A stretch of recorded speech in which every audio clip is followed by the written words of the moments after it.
In the late 16th century, East Asia stood at a crossroads of ambition, tradition, and power.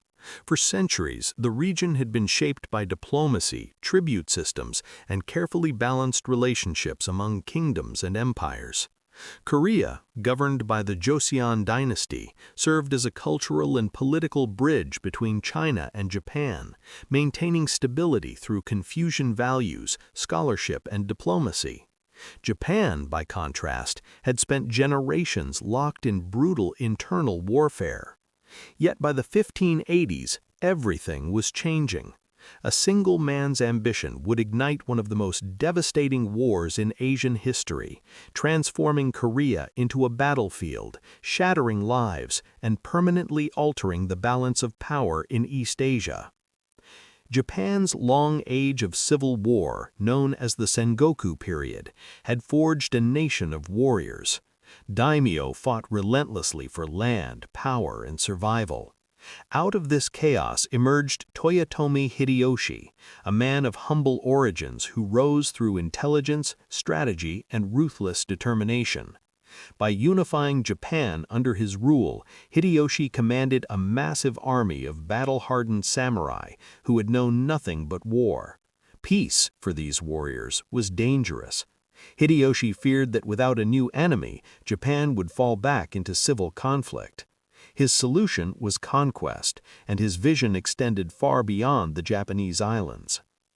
Hideyoshi dreamed of conquering China, the center of East Asian civilization and prestige.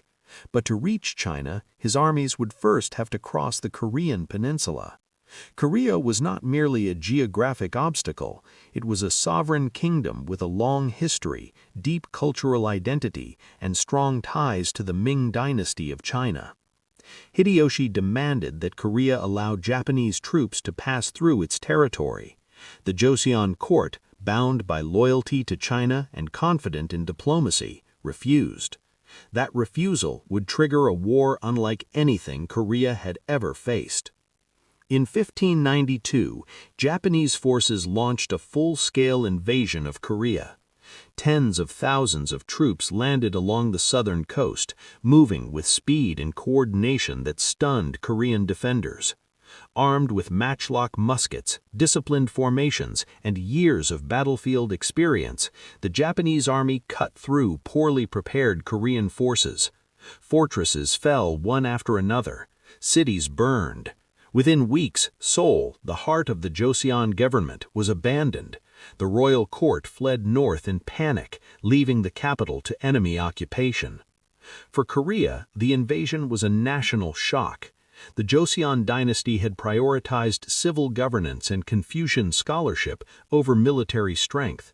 Many officials believed that diplomacy and moral order were sufficient to preserve peace. That belief collapsed under the thunder of gunfire and marching boots. Korean armies, still relying heavily on traditional weapons and outdated strategies, struggled to counter Japan's modernized warfare. The speed of the invasion created fear, confusion, and despair across the peninsula. As Japanese armies advanced northward, civilian suffering reached unimaginable levels. Villages were looted, food supplies seized, and entire regions left in ruins. Farmers abandoned their land, scholars fled with precious texts, and families were torn apart. The war was no longer just a clash of empires, it was a struggle for survival. Yet even in the darkest moments, resistance began to take shape. Across Korea, ordinary people rose to defend their homeland. Local militias known as righteous armies formed spontaneously, composed of peasants, scholars, monks, and former soldiers. Armed with whatever weapons they could find, these groups attacked Japanese supply lines, ambushed isolated units, and gathered intelligence. Though often overlooked in official records, their contribution proved vital.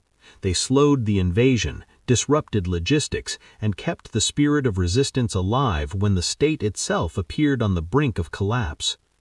While the land war favored Japan, the sea would tell a different story. Along Korea's southern coast, a naval commander named Yi Sun-sin prepared to face the invaders. Unlike many officials of his time, Yi was disciplined, strategic, and uncompromising in his duty. He understood that Japan's armies depended on supplies transported by sea. If those supply lines were cut, even the strongest army would starve. With limited resources but superior planning, Admiral Yi turned the tide of the war. Yi Sun-sin's navy employed innovative tactics and advanced ship designs, including the famed turtle ship, an armored vessel equipped with cannons and iron plating. In a series of decisive naval battles, Yi destroyed Japanese fleets again and again. His victories prevented reinforcements from reaching Japanese forces on land and isolated invading armies deep inside Korean territory. These battles were not only military triumphs, but psychological ones, proving that Japan was not invincible.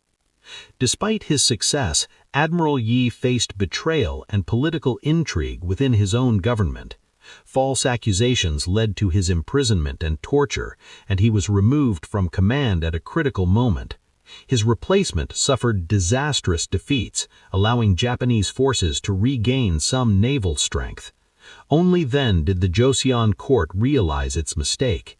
Yi Sun-sin was reinstated, returning to command with fewer ships than ever before. Yet even then, he achieved one of history's greatest naval victories, defeating a vastly superior Japanese fleet through strategy, courage, and unwavering resolve. As the war dragged on, the Ming dynasty of China could no longer ignore the threat. Japan's presence on the Korean peninsula endangered China's borders and challenged its authority as the dominant power in East Asia. Ming forces entered the war, joining Korean troops in a massive counteroffensive. What began as a swift invasion turned into a prolonged, grinding conflict involving three major powers. The peninsula became a battlefield of empires. Years of warfare devastated Korea. Fields lay abandoned, cities were reduced to ashes, and famine spread among civilians. Countless lives were lost, not only to combat, but to disease and starvation. Japanese forces committed widespread atrocities, including the killing of civilians and the destruction of cultural heritage. Thousands of Korean artisans and scholars were forcibly taken to Japan, where their skills would later influence Japanese ceramics, architecture, and scholarship. The war reshaped not only borders, but cultures. By 1598, the conflict reached its end. Toyotomi Hideyoshi died, and without his leadership, Japan's will to continue the war collapsed. Japanese forces withdrew from Korea, leaving behind a land scarred by 6 years of devastation. There was no clear victor. Korea survived but was deeply wounded. Japan failed in its grand ambitions. China emerged weakened, its resources drained, setting the stage for future decline. Yet the legacy of the Korea-Japan War would endure far beyond the battlefield. It reshaped military strategy, altered regional diplomacy, and left memories that still influence relations today. Heroes like Admiral Yi Sun-sin became eternal symbols of resistance and sacrifice. The war demonstrated how ambition can ignite catastrophe and how resilience can preserve a nation's soul. As the war entered its second year, the illusion of a swift Japanese victory had completely shattered. What began as a lightning invasion had transformed into a grinding struggle across mountains, rivers, and ruined cities. Japanese forces controlled large portions of the Korean peninsula, yet they found themselves increasingly isolated, surrounded by hostile populations and stretched supply lines. The deeper they pushed north, the more vulnerable they became. Korea, though battered and bleeding, was not broken.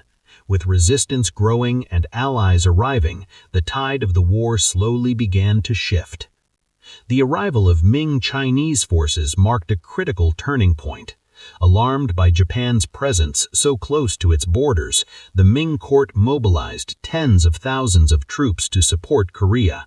These soldiers brought experience, heavy artillery, and renewed confidence to the Allied cause. Together, Korean and Chinese forces launched a counteroffensive aimed at reclaiming lost territory and pushing back the Japanese towards the south. What followed were some of